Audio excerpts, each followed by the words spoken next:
Parliament's Portfolio Committee on Transport is kicking off its public hearings on the Railway Safety Bill in the Eastern Cape. It's part of a nationwide public participation process before the legislation is passed. Now, the bill aims to provide regulation for railway safety.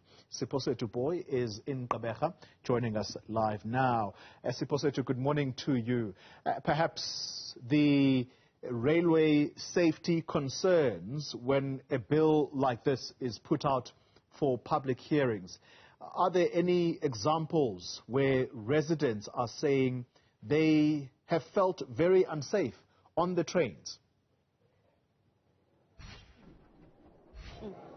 Good morning to you, Xoli, and I think your question is basically just in and around the issue of safety, and that is why we are here today, to hear some of the public's views with regards to just how unsafe they may feel in railway lines and also just taking trains as a mode of transportation. I believe that today, from my understanding, is mainly just focusing solely on those issues of safety and also the management and the processes, of course, and recognizing that the safe railway operations are fundamental to the safety of all, considering that safe railway operations promote the use of rail as an efficient mode of transportation, also acknowledging that railway operations must be effectively regulated. And I am now joined, of course, by Lisa Mkhu, who is the chairperson of the Portfolio Committee today. Dr. Lisa, thank you very much for your time once again. Please speak to us also just about, I've touched on the issue of safety as far as railways are concerned. Please speak to us also about the importance of engaging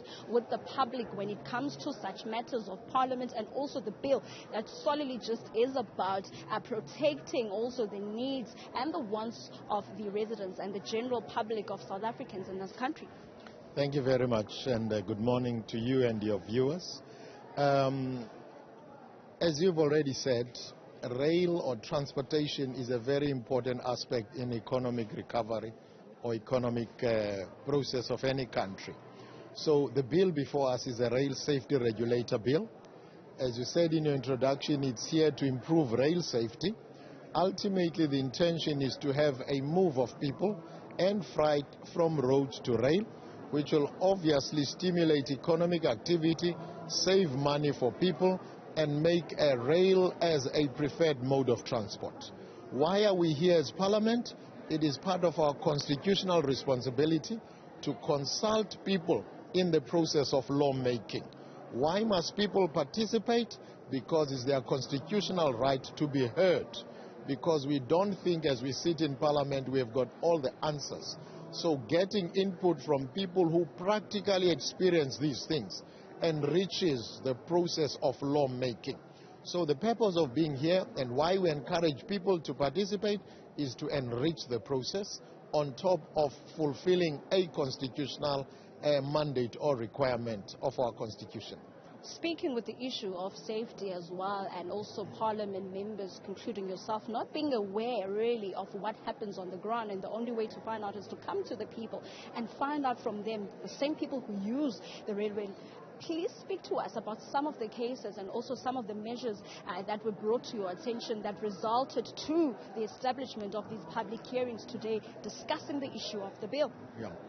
Firstly, there's been a feeling that the train operators, in this case we've got very few, in the main is Transnet, it's PRASA, and there is Rovos, but very few of private ones.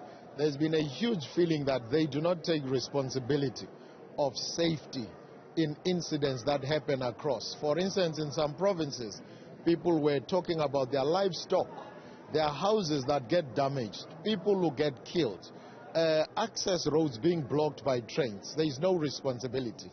This piece of legislation, once passed, brings a responsibility to the operators so that they can take responsibilities within the communities or the sectors that they operate within. Secondly, there is another element of introduction of rail safety inspectors, people who will be like traffic officers but off the rail, making sure that there is safety. It's an element that has been found out to be a gap.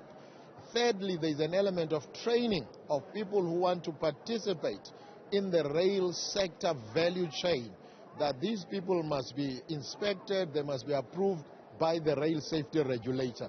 Those are amongst other things that we'll be talking about today that are improvement on the existing Rail Safety Regulator Act.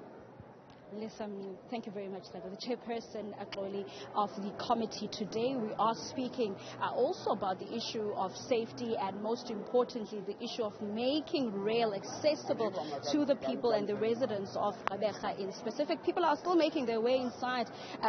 These hearings were supposed to have started at 10, but due to the influx of people that are coming in and the issue of security check-ins, it's taking longer than expected, but it is scheduled to start at least by 10:30 this morning and resulting to pushing it to 2 p.m. in the afternoon today. So some of the important bill regulations that are going to be introduced today will be an issue of debate here and there, and it is a full day of conversation here in Gqeberha at the Nongoza Chebe Hall. Siphosethu Booi, thank you very much for that update.